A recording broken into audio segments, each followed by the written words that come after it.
Bonjour à tous, de retour sur le stand Citeo au Salon des maires et des collectivités locales de France et je suis ravie d'accueillir Guillaume Héras. Bonjour.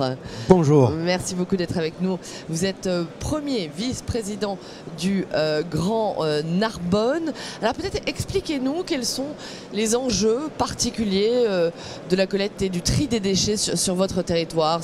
Quels sont les enjeux effectivement pour une ville moyenne qu'est le Narbonne? Aujourd'hui, les enjeux sont détournés de l'enfouissement, tous les déchets produits sur le Grand Narbonne. Le Grand Narbonne est un territoire de 37 communes, avec tout le littoral audois, une forte saisonnalité touristique, une augmentation de la population et nos enjeux donc sont capter ces volumes, les détourner de l'enfouissement, valoriser les matières et donc travailler effectivement sur cette économie circulaire, mais aussi donner une deuxième vie à nos déchets. Nous avons un slogan d'ailleurs, nos déchets ont de la valeur, pour voilà, à la fois préserver l'environnement, bien sûr, mais aussi développer une économie. Il y a un aspect de prévention, de gestion effectivement des déchets d'emballage et des papiers, hein, c'est ça? Oui, prévention, de gestion, par une grande proximité avec la population. Les particuliers ont un geste une fois qu'ils ont consommé. La sensibilisation est importante. Exactement. Une communication importante et puis aussi se poser la question de est-ce que nous donnons les moyens aux personnes de trier, de correctement orienter leurs déchets. Donc ça veut dire un réseau de déchetterie important, de proximité, des bacs, des colonnes enterrées, très proches de la population, tout en essayant de ne pas avoir de gros coûts de collecte, parce que ça a du sens aussi. Alors je crois que vous avez une approche innovante sur la partie biodéchets, notamment la méthanisation. On développe avec un industriel, effectivement Suez, de la méthanisation sur les gros producteurs de déchets.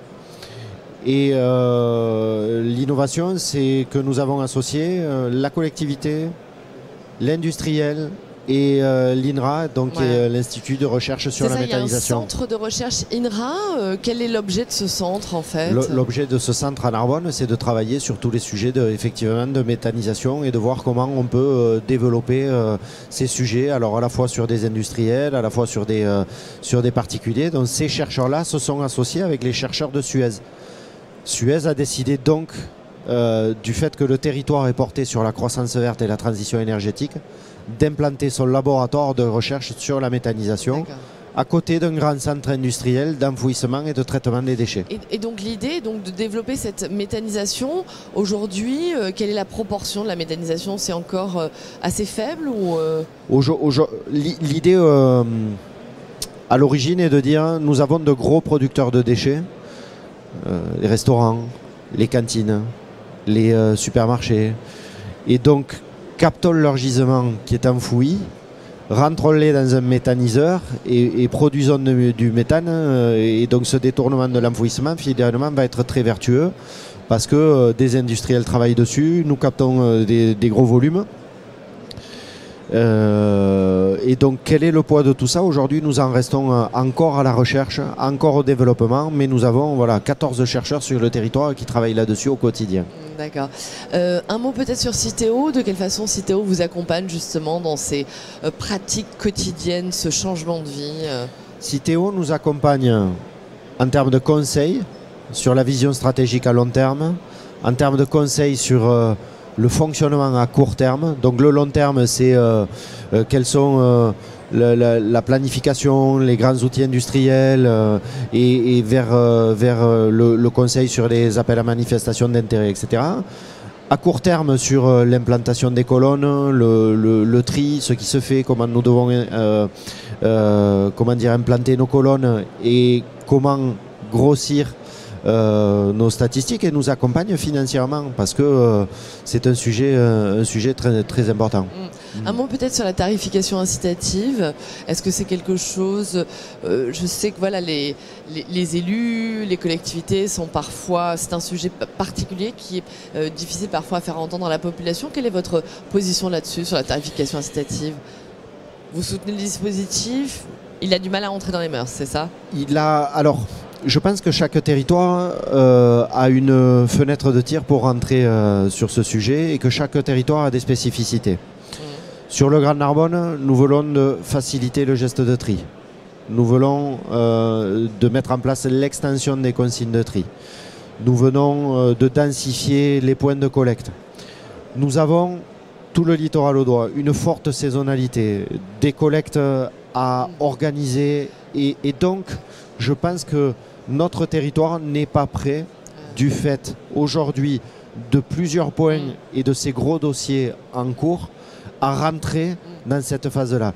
La redevance incitative, ce sont des investissements, c'est beaucoup de pédagogie, beaucoup de travail auprès de la population. Et je remarque que dans certains territoires, quand c'était prêt, ça fonctionne. Ça fonctionne. Mais beaucoup d'investissements, beaucoup de temps humain de travail. Il faut avoir les équipes au sein de la collectivité pour faire du terrain, du quotidien. Il faut avoir les équipes de finances pour traiter, appeler et travailler avec la population. Et aujourd'hui, le Grand Narbonne n'est pas prêt pour porter à la fois ces investissements, parce que nous avons de grands enjeux industriels et donc un grand besoin de financement. Et nous n'avons pas les équipes dimensionnées pour être au plus près de la population. Et cet effet de territoire de saisonnalité, nous ne savons pas le porter. Vous évoquez la saisonnalité, effectivement c'est une région très touristique, ça change complètement la gestion de ces questions-là, hein. Totalement, totalement. Il faut savoir que c'est-à-dire que vous renforcez les équipes, comment ça se passe? Nous triplons la population sur toute la bande littorale pendant 2 mois. Nous la doublons sur les ailes de saison. Ça veut dire que nous passons de collecte 2 fois par semaine ou 1 fois par semaine sur certains points à 7 fois par semaine, donc tous les jours. Et effectivement, un recrutement énorme de saisonniers, ça veut dire des ressources humaines très performantes, ça veut dire des camions supplémentaires, ça veut dire une adaptation au niveau des équipes de collecte. Donc les personnes qui sont sur le terrain, qui prennent leurs vacances à un autre moment. Enfin voilà, c'est toute une organisation qui est portée. On est rodé maintenant. Hein, Une dernière question sur la jeunesse. Comment vous sensibilisez les jeunes générations à ces gestes-là du quotidien? C'est très important, vous avez raison. Se projeter sur le long terme. Les ambassadeurs de tri passent sur les écoles 1 fois par an. Nous travaillons avec les directrices d'école dans les écoles élémentaires. Et donc, voilà, vont parler du geste de tri. Nous continuons avec des composteurs collectifs que nous allons essayer de mettre dans chaque école, à côté de chaque cantine. Et puis, nos outils industriels vont être visités par les enfants, voilà, afin qu'ils voient où va le déchet, comment il est traité, comment il n'est pas traité, et l'importance de tous ces sujets. Très bien, merci beaucoup. Merci Guillaume Heras d'avoir été présent ce matin sur le stand Cité Haute. Merci encore. Merci à vous.